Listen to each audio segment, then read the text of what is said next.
ہم اگر تاریخ کا مطالعہ کریں تو ہم اس بات کو بہت اچھے طریقے سے سمجھ سکتے ہیں کہ دین کو کبھی غیروں نے اتنا نقصان نہیں پہنچایا جتنا نقصان اپنے لوگوں نے پہنچایا۔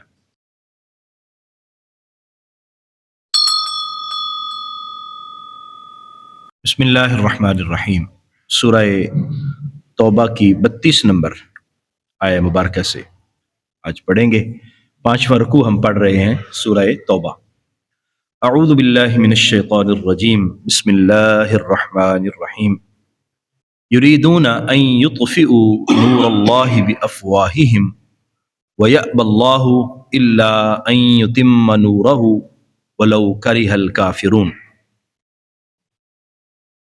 نبی رحمت صلی اللہ علیہ وآلہ وسلم نے جب اعلان نبوت فرمایا تو آپ فرد واحد تھے جو اسلام کا علم بلند کرنے کے لیے میدان عمل میں آئے تھے، اور پھر آہستہ آہستہ اسلام عروج پاتا گیا۔ کفار نے بہت کوشش کی کہ ہم اسلام کو ختم کر دیں اور یہ دین حق یہ پھیلنے سے روک ڈالیں، لیکن وہ ایسا قطعاً نہیں کر سکے۔ ہزارہ کوششوں کے باوجود نبی کریم صلی اللہ علیہ وسلم کے رستے میں کتنی رکاوٹیں کھڑی کی گئیں، لیکن اسلام پھیلتا گیا، 1 2 3 آہستہ آہستہ۔ اور پھر وہی لوگ جو اسلام کے دشمن تھے وہی اسلام کے بہت بڑے مبلغ بن گئے، جنہوں نے اسلام کو روکنے کے لیے پتہ نہیں کیا کیا جتن کیے تھے، اب وہی لوگ اسلام کو پھیلانے کی کوشش کر رہے۔ اللہ تعالیٰ نے ارشاد فرمایا کہ اللہ نے دین کو بھیجا ہی اسی لیے تھا تاکہ وہ تمام ادیان پر غالب آئے، اور چاہے کافروں کو کتنی ہی بات مشکل اور پریشان لگتی ہے اور ناپسند لگتی ہے کہ اسلام پھیل رہا ہے، اللہ تبارک و تعالیٰ نے اسلام کو غلبے کے لیے بھیجا۔ ہم دیکھتے ہیں، تاریخ پڑھتے ہیں تو ہمیں نظر آتا ہے کہ اللہ تعالیٰ نے جو مکہ کے ایام تھے اس میں بھی اسلام پھیلتا رہا، پھر نبی کریم صلی اللہ علیہ وآلہ وسلم کو قتل کرنے کی بھی سازش کی۔ حضور کو اللہ کا حکم ہوا کہ آپ مدینہ تشریف لے جائیں، حضور ہجرت فرما کے مدینہ چلے گئے۔ پھر یہاں غزوہ بدر کبھی لڑنا پڑتا ہے، کبھی غزوہ احد، کبھی غزوہ خندق، یعنی جنگیں بھی لڑنا پڑتی ہیں، لیکن اس کے باوجود اسلام کو نہیں روک پائے۔ اور پھر جب اسلام عرب کے بڑے بڑے شہروں کے اندر پھیل گیا تو پھر اب اسلام کی روشنی اور کرنیں دیگر ممالک کی طرف اور دیگر خطوں کی طرف بڑھنے شروع ہوئیں، اور روم اور ایران اور یہ ساری جو بڑی بڑی سلطنتیں تھیں یہ ساری اسلام کے زیر نگیں ہو گئی۔ تو وہ دور اسلام نے دیکھا ہے کہ پوری دنیا پر اسلام کا غلبہ اللہ تبارک و تعالیٰ نے اسلام کو غالب فرما دیا۔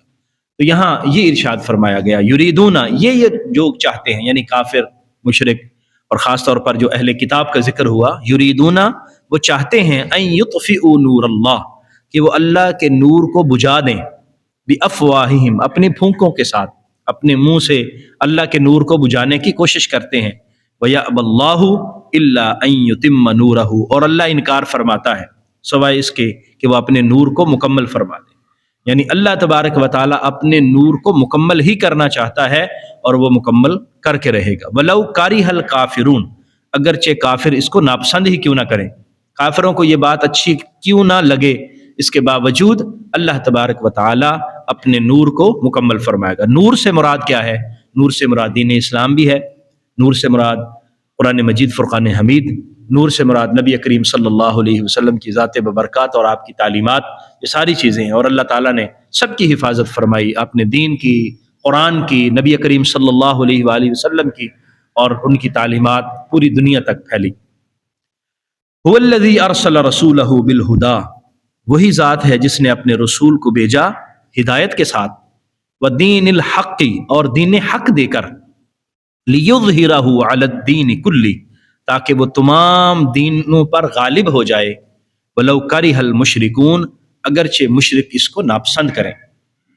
اللہ تبارک و تعالیٰ نے دین اسلام کو حق کے ساتھ اور رسول اکرم صلی اللہ علیہ وآلہ وسلم کو حق کے ساتھ بھیجا اور ہدایت دے کر بھیجا، اور جو آپ کی تعلیمات ہیں وہ ہدایت کی تعلیمات ہیں اور دین حق کی تعلیمات ہیں، تو اس کو پھیلانے سے کوئی نہیں روک سکا۔ ہم اگر تاریخ کا مطالعہ کریں تو ہم اس بات کو بہت اچھے طریقے سے سمجھ سکتے ہیں کہ دین کو کبھی غیروں نے اتنا نقصان نہیں پہنچایا جتنا نقصان اپنے لوگوں نے پہنچایا، یعنی کلمہ پڑھنے والوں نے پہنچایا۔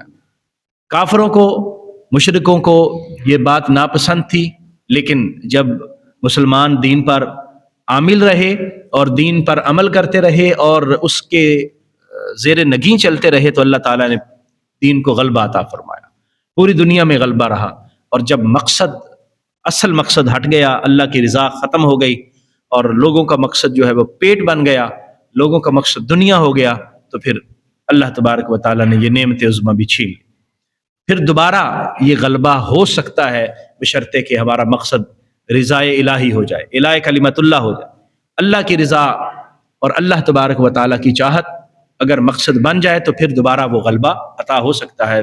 دنیا نے دیکھا ہر حوالے سے، مطلب اگر ظاہری طور پر دیکھا جائے تو مسلمانوں کے پاس کچھ بھی نہیں تھا، نہ کوئی ساز و سامان، جنگی ساز و سامان بھی نہیں ہے، کوئی سورسز نہیں ہے۔ اس وقت غربت کی حالت ہے اور غربت کے عالم میں اسلام پھیلتا ہے اور بڑھتا ہی چلا جاتا ہے، یہاں تک کہ چند ہزار کے سپاہی لاکھوں کے مجمع کے ساتھ لڑ پڑتے تھے، اللہ تعالیٰ انہیں فتح و نصرت عطا فرماتا تھا۔ اور یہ تاریخ کے واقعات ہیں، حضرت خالد بن ولید کی بہت ساری جنگوں کو آپ دیکھیں، بلکہ ہمیشہ صرف خالد بن ولید نہیں بلکہ ہمیشہ ایسا ہی رہا ہے کہ مسلمانوں کی تعداد بھی کم تھی، اسلحہ بھی کم تھا، سب کچھ، لیکن اللہ تعالیٰ نے اہل ایمان کو فتح عطا فرمائی۔ وہ کیا تھی؟ وہ اصل میں ایمان کی فتح تھی، وہ اصل میں ان کے اندر ایمان کی طاقت اور قوت تھی جس نے ان کو غلبہ عطا فرمایا۔ آج ہم اس حوالے سے کمزور ہو گئے اور ہمارا مقصد جو ہے وہ اللہ کی رضا نہ رہا الا ماشاء اللہ۔ آج بھی اگر عالم اسلام اتفاق اور اتحاد کے ساتھ دوبارہ اسی راہ پہ آ جائے جس راہ پہ نبی رحمت صلی اللہ علیہ وسلم نے ہمیں چلنے کی تلقین فرمائی تھی اور صحابہ اکرام جس راہ پر چلتے رہے، تو پھر دوبارہ ہمیں وہ عروج اور بلندی نصیب ہو سکتی ہے۔ یا ایھا الذین آمنوا، اے ایمان والو، ان کثیرا من الاحبار والرہبان لیأکلون اموال الناس۔ اب اگر ہم اس آیہ مبارکہ کو پچھلی آیت کے ساتھ ملائیں تو ہمیں ایک حوالے سے بتایا جا رہا ہے کہ وہ جب ایران ایک سپر طاقت تھی اور روم ایک سپر طاقت تھا اور وہ اس وقت جو ہے وہ پوری دنیا پر حکومت کرتے تھے، تو کیا ہوا ان کی حکومت کو؟ وہ کیوں مغلوب ہو گئے؟ تو ایک وجہ یہ بھی ہے، یا ایھا الذین آمنوا، ہمیں سمجھایا گیا ایمان والو، ان کثیرا من الاحبار والرہبان لیأکلون اموال الناس، بے شک بہت سارے رہبان، احبار اور رہبان یعنی یہودیوں کے اور عیسائیوں کے علماء و مشائخ، کل ہم نے اس کو پڑھا کہ احبار حبر یا حبر کی جمع ہے اور رہبان راہب کی جمع ہے، وہ لوگ جو علم حاصل کرتے اور اپنے آپ کو دین موسیٰ کے لیے یا دین عیسیٰ کے لیے وقف کر لیتے، ان کو احبار کہا جاتا یہودیوں کے علماء کو، اور رہبان کہا جاتا، راہب کہا جاتا عیسائیوں کے علماء کو۔ تو ان کے علماء، مشائخ، پیشوا جو بھی مذہبی رہنما تھے، کہ انہوں نے کیا کیا؟ ان کثیرا من الاحبار والرہبان لیأکلون اموال الناس، انہوں نے لوگوں کے مال کھائے، بالباطل، باطل طریقے سے، وہ لوگوں کا مال کھاتے ہیں باطل طریقے سے، ویصدون عن سبیل اللہ، اور اللہ کے راستے سے روکتے ہیں۔ انہوں نے لوگوں کے مال کیسے کھائے؟ باطل طریقے سے، لوگوں سے مال چھین کے کھائے، چوری کی، ڈاکے ڈالے؟ نہیں، یہ کام نہیں کیا، بلکہ انہوں نے کیا کیا؟ انہوں نے لوگوں کو خوش کرنے کے لیے دین کو تبدیل کیا، لوگوں کو خوش کرنے کے لیے تورات کے احکام بدلے، لوگوں کو خوش کرنے کے لیے انجیل کے احکام بدلے۔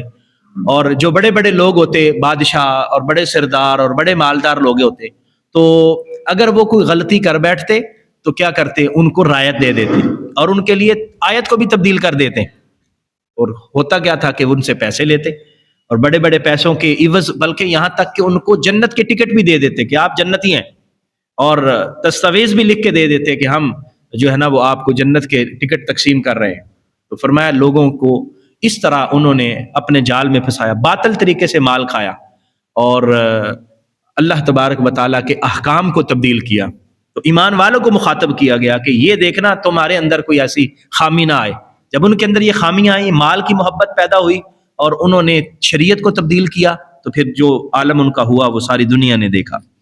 وَيَصُدُّونَ عَن سَبِيلِ، اللہ کے راستے سے لوگوں کو روکتے ہیں۔ وَالَّذِينَ، اور وہ لوگ، يَكْنِزُونَ الذَّهَبَ وَالْفِضَّةَ، اور وہ لوگ جو خزانہ بناتے ہیں، یکنزون کا مطلب جمع کرتے ہیں، ذہبہ والفضہ سونا اور چاندی، ولا ينفقونها فی سبیل اللہ اور اسے اللہ کے راستے میں خرچ نہیں کرتے، فبشرہم بعذاب علیم ان کو خوشخبری سنا دیں دردناک عذاب کی. یعنی وہ تو خوش ہو رہے ہیں نا کہ ہمیں جنت کا پروانہ مل رہا ہے اور جنت کے ٹکٹ ہمیں مل رہے ہیں، اور ان کا مال و دولت شریعت کو تبدیل کرنے کے لیے استعمال ہو رہا ہے، اور مال و دولت لوگوں کو خریدنے کے لیے استعمال ہو رہا ہے، تو وہ یہ خوش نہ ہوں کہ ہم جو ہے وہ ہم کامیاب ہوں گے، بلکہ ان کو جنت کی خوشخبری نہیں بلکہ ان کو جہنم کی اور عذاب علیم کی خوشخبری ہے جنہوں نے سونا اور چاندی کو جمع کی.